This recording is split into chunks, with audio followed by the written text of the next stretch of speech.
This is probably one of the top 3 decks in the game currently. Some players consider it to be the best, while others think a deck like Foil Rebels or Magnum Overlord takes the cake. However, one thing that is worth noting is that Lightning Trigger is able to change monsters to defense mode, and that gives the deck a good matchup into the popular Royal Rebel archetype. The skill also is able to debuff a monster, and depending on what you're facing, you might want to actually debuff a low-level monster rather than their boss. For example, if you're up against an Attribute Hydron, you can reduce it by 700 and bring it down to 17. However, if you instead move that monster to defense mode and debuff a low-level monster, you can walk into the Hydron with one of your 1500 attack point monsters, and that means the Hydron has blocked 1500 damage. Whereas, if you swung over it with a triggered Drago, it has blocked 1700. So when you're doing this, always make sure you're calculating how to deal the most damage. And of course, if you are piercing your opponent, it becomes even better. Let's go over the cards. The deck is named after Thunder Cavalry Trigger Drago. You get to mill a card and it becomes a 2800 monster, kind of like a slightly weaker Ancient Arise Dragon.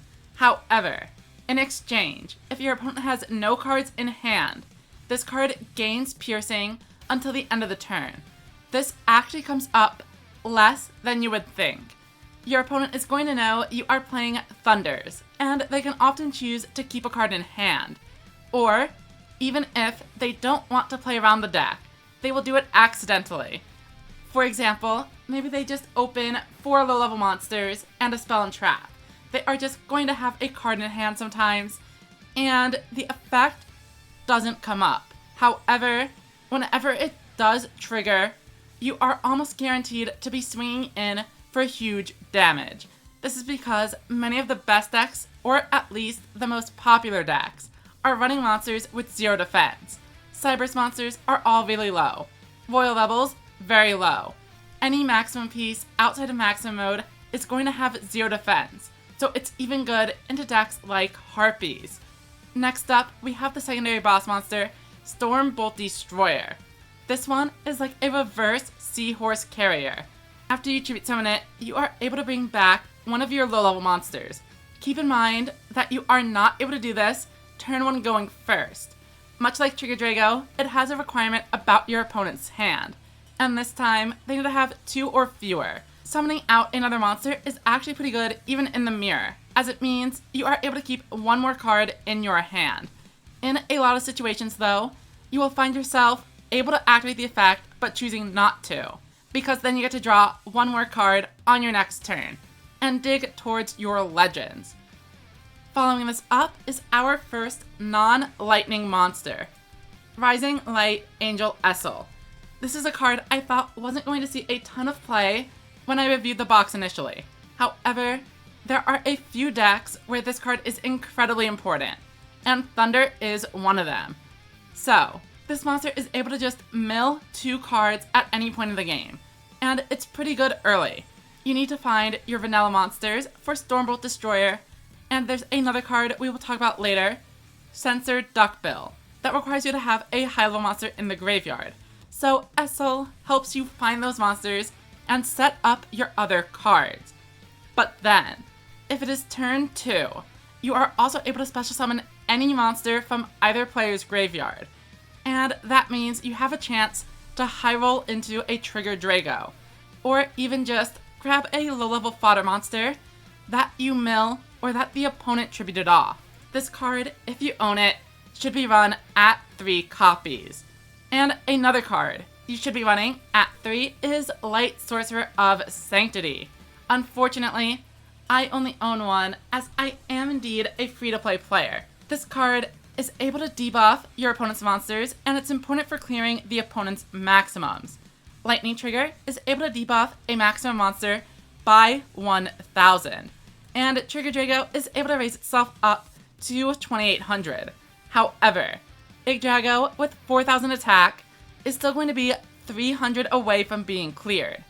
This is going to lower Drago to exactly 2700 and let your monster get through. Of course, if you own multiple and draw multiple, you will be in an even better spot.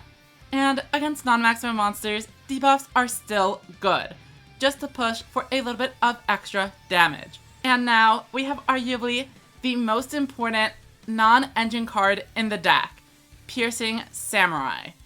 You might think, why do we need this card when Trigger Drago is already able to pierce? However, like I mentioned, the opponent is often going to have cards in hand, and sometimes they'll even have multiple boss monsters on board. You can use Lightning Trigger to switch one of them to defense mode and debuff the other.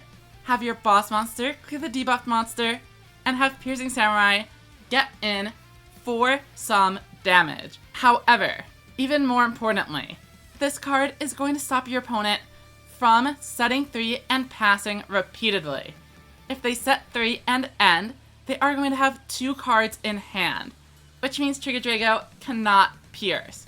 You need Piercing Samurai to close out the game, or an opponent running maximum monsters will eventually find their maximum and kill you. You don't have Dragius or any way to attack twice, so you need piercing. Moving back over to Thunder monsters, we have Censored Duckbill. This card is just like Phoenix Dragon, except it puts a card on the bottom of the deck instead of discarding it, which is arguably better, as it means you're able to find it after you shuffle the deck with a card like Blast Jaws, rather than losing the resource forever. There are only 2 Thunder boss monsters in the game, so Censored Duckbill counts as your way to consistently find bosses. Otherwise, you'd be bricking on hands full of low-level monsters all the time. Notably, if you ever are going to shuffle a monster back into the deck, you should not shuffle the high levels. You should shuffle the Duckbill when you have it. Because it's more flexible, it can serve as the high level or as a low level if you don't need to use the recursion. And now, I've mentioned it a few times, but here is Blast Jaws. And it's honestly probably the worst Thunder monster. The opponent has to have 1 or fewer cards in hand, and then you get a 400 attack point boost. This is considerably worse than Light Sorcerer of Sanctity, and it's for a couple of reasons. 1. If you want to bring out a tribute monster, Light Sorcerer of Sanctity will perform a debuff and then get tributed off, whereas Blast Jaws needs to stay on the field to buff the monster you summon and want to use the boost on. Additionally, Blast Jaws requires the opponent to have 1 or fewer cards in hand. If they have summoned a maximum monster, there is a great chance they are going to have 2 cards left, and Blast Jaws is not going to be able to provide the boost you need to get over it. 3. The 400 is static, whereas Light Sorcerer of Sanctity is able to stack with itself if you own multiple copies. 4. If they have Widespread Ruin, they might destroy the card you buffed, whereas Light Sorcerer of Sanctity is going to make it so that all of your monsters can take advantage of the boost if the opponent has other cards to stop you. So, if you have Light Sorcerer of Sanctity, run it over the Blast Jaws.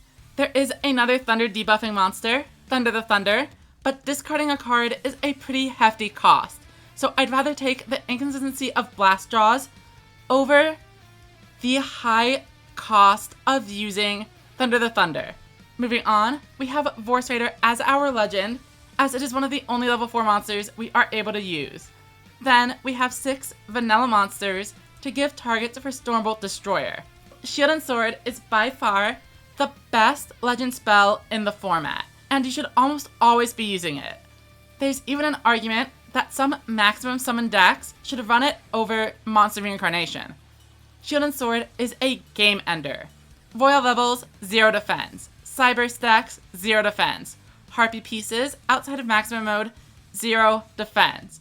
It's part of why changing stuff to defense position and piercing is so good. However, Shield and Sword does it to their entire field, making it incredibly easy to get in for huge amounts of damage. I have seen some people using Tribute to the Doomed instead, as another out to maximums, but I'd rather use Shield and Sword and end the game before they even find the pieces. Next up are 2 copies of Trail Blitzing Thunder Blast, which is a simple 1-for-1 spell trap removal spell. aiming for those widespread ruins. And of course, we have our own widespread ruin. Now, what other changes could you make to this deck? First off, if you want additional ways to deal with maximum monsters, you can remove Trail Blitzing Thunderblast, 4 copies of Talismanic Seal Array. Debuffing an opponent's maximum monster, or even just a 2500, means that you are going to be able to get over the cards more consistently, and even if the opponent has a widespread ruin, you've debuffed the opponent's monster, so your second best monster is still going to be able to clear the card. You aren't putting all of your eggs into one basket and hoping to win a 50-50 hitting their face down ruin. If you own 3 copies of this, consider swapping out the Vorse Raider for Magician's Valkyria, as it is another light spellcaster that can increase the impact of this debuff. Furthermore, the 1800 defense is relevant to block out attacks from your opponent, and the 1600 attack of Valkyria is still good enough to beat any other non-legend level 4. Lastly, Royal Rebel's Shout is a way to enable your card effects. By discarding the opponent's cards in hand, you are now able to use Trigger Drago. Unfortunately, the most common scenario where you want to use Trigger Drago is when they've already set 3 monsters face down, and Shout does require the opponent to have a level 7 or higher face up monster, which means it's not going to be able to activate the effect. However, Shout is pretty good in maximum matchups, as there is a really good chance that they will end the turn with 1 or 2 cards in hand while they're trying to build their pieces, and Shout will rip those right out. That should be everything, so let's hop into the replays. First up, we have a Yuga, and we are going first. We have a pretty simple hand, so we just play down the 4 cards we can and pass. Since we have a Vorse Raider, I choose to put them in attack mode rather than defense, as they're going to need pretty good hands in order to clear both of my monsters. As you can see, they aren't able to quite do it when I flip the Widespread Ruin and take out Ancillor. They have no card to deal with the Angler Coilfish. It's our move. And we draw another boss monster, meaning Stormbolt Destroyer is able to come in and activate the effect. It revives a monster, and then Surgebolt Lizard is going to be tributed. Lightning Trigger activates, debuffing Doriado, switching Mystic Dio to defense mode, and we get in for full piercing damage. We set a card face down and pass over to our opponent. Maximum Overload cheats out a monster and debuffs the Stormbolt Destroyer. However, they don't actually attack with anything, and here's where 2 copies of Piercing Samurai come in. I tribute off both of my high-level monsters just to bring in this level 4 card. Like I said, possibly one of the most important cards you can run in the deck. Unfortunately, we do hit a Doriado, but we are also getting in for solid damage. Had my Piercing Samurai taken the risk and swung into the face down Ancillor, we would have won. However, my opponent didn't draw anything, so we win this game. Next up, we are against Nail, and we have a pretty simple set 3 pass turn. I choose to keep a Piercing Samurai, and then my opponent brings in an Attribute Hydron, but a lone boss monster is not going to do very much, especially not when we have a Piercing Samurai around. We summon Essel, mill some cards, bring in the Trigger Drago, activate the effect to switch it into defense mode. Trigger Drago is not able to pierce, but Piercing Samurai can. We activate both of their effects to play a round Recital, and then we are rewarded. They flip up Recital, but I am still able to pierce since I summoned the second Samurai instead of the Angler Coilfish, so we get in for 1200 and then 28 more. We did unfortunately mill Widespread Ruin, but they don't draw enough to successfully maximum summon, and they know we are going to win next turn. For our third replay, I've switched over to Nail, and this is when I made the change over to the Talismanic Seal Array over the Spell Trap removal. We bring in a Stormbolt Destroyer, and my opponent summons a Dark Femtron with 2 cards in hand. We suspect those are probably 2 of the 3 Drago maximum pieces. We use Essel as tribute for Trigger Drago, and we have Stormbolt Destroyer.